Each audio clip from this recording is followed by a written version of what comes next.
నిన్నటి రోజున మరి అనంతపురం మేయర్ అయినటువంటి వసీం గారు అనంతపురంలో అభివృద్ధి జరగలేదు, అనంతపురం అంతా 2 సంవత్సరాల నుంచి భ్రష్టు పట్టింది అని మాట్లాడుతున్నారు. మరి నిజంగా వాస్తవాలు మాట్లాడాలంటే గత 5 సంవత్సరాల నుంచి అటు అనంత వెంకటరామరెడ్డి గారు ఎమ్మెల్యేగా ఉన్నప్పుడు కావచ్చు, నువ్వు మేయర్గా ఉన్నప్పుడు కావచ్చు, మరి నాకు తెలిసి 50 డివిజన్లలో ఎక్కడా కానీ ఒక సిమెంట్ గంప వేసిన పాపాన మళ్ళీ. మరి ఈ 2 సంవత్సరాల్లో ఒక్కసారి పోలిస్తే ఎంత అభివృద్ధి పెరిగిందో నీకు స్టాటిస్టికల్గా గణాంక వివరాలతో కూడా తెలియజేయడం జరుగుతుంది. ఎందుకంటే మరి 22-23 15th ఫైనాన్స్, కేవలం 15th ఫైనాన్స్లోనే దాదాపు 14 వర్కులు 7 కోట్ల రూపాయలతో కంప్లీట్ చేయడం జరిగింది. మరి అదేవిధంగా ఎంపీ ల్యాడ్స్తో కూడా మరి ఒక 5 లక్షల రూపాయలతో అది కూడా చేయడం జరిగింది. మరి సీఎంఆర్ ఎన్క్యాప్ నిధుల ద్వారా దాదాపు 15 కోట్ల వరకు, జీవన్ మిషన్ ద్వారా 14 కోట్లు, డంపింగ్ యార్డుకు అందరికీ తెలిసిన విషయం ఇది గతంలోంచి కూడా జరుగుతున్న విషయమే, దాదాపు 12 కోట్ల వరకు ఇప్పటికే పూర్తి అయింది. ఇంకా రిమైనింగ్ కూడా త్వరలోనే అది కూడా చేస్తూ ఉన్నారు. మరి అనంతపురంలో ఇన్ని వర్కులు జరుగుతా అంటే ఎందుకు జరగలేదంటున్నారు? ఇప్పుడు ముఖ్యంగా చూస్తే నేను గతంలో 27వ డివిజన్కి ప్రాతినిధ్యం కార్పొరేటర్గా ఉన్నా, 29వ డివిజన్ నా పక్కన డివిజనే, దాంట్లో కూడా పోయినసారి కార్పొరేటర్గా పోటీ చేశా. ఈ 2 డివిజన్లలోనే దాదాపు 25 కోట్ల వర్కులు ఈ 2 సంవత్సరాల్లో జరిగాయి. మరి నీ పక్కన కూర్చున్నారు ఒక అతను కార్పొరేటర్, ఈ పక్కన ఒక కార్పొరేటర్ కూర్చున్నాడు, ఒక పక్కన సైఫుల్లా బేగు, ఒక పక్కన నరసింహులు. వాళ్ళిద్దరికీ తెలుసు ఆ ఏరియాలో ఎంత డెవలప్ జరుగుతుందో. మరి వాళ్ళనన్నా కనుక్కోవాలను ఏం జరుగుతుంది ఏమి అనేది. మరి ఇప్పుడు చూశాడు, ఆయన వచ్చారు, సైఫుల్లా బేగ్ కూడా గతంలో వచ్చి చూస్తున్నాడు అక్కడ ఎన్ని వర్కులు జరుగుతున్నాయి ఈ 2 సంవత్సరాల్లో ఏమి అనేది. మరి ఈ రోజు కూడా 50 లక్షల రూపాయలతో అంబేద్కర్ భవన్ నుంచి బ్రిడ్జి వరకు ఒక రోడ్డు ప్రారంభించడం జరుగుతుంది.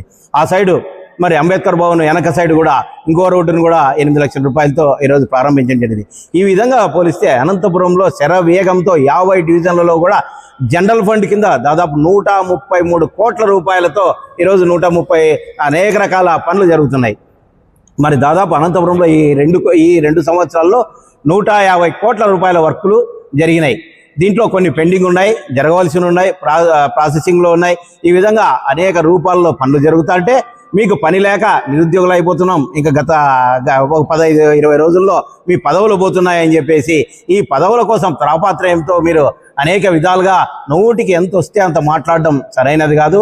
వసీం గారు, మీరు మేయర్గా మేము గౌరవిస్తాం 100%. ఎందుకంటే మీరు నగరానికి ప్రథమ పౌరుడు. మరి ప్రథమ పౌరుడు ఏ విధంగా ఉండాలంటే అభివృద్ధి వైపు ఉండాలా.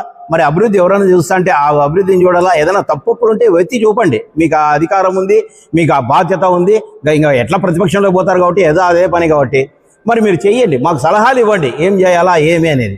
అది కాకుండా ఏదో కమిషన్లు అవి ఏమి కమిషన్లు ఏం జరుగుతున్నాయి అసలు అనంతపురంలో చూసారా మీరు? వర్కులు ఎట్లా జరుగుతున్నాయో గుల్జార్పేట చూడండి, ఎన్నో ఏళ్ళ నుంచి కూడా అమ్మవారి సాల దగ్గర చూస్తే అది దాదాపు 3 అడుగుల కింద రోడ్డు నుండి ఆ 3 అడుగుల రోడ్డును పైకి లేపి మరి ఈరోజు చేయడం జరుగుతుంది.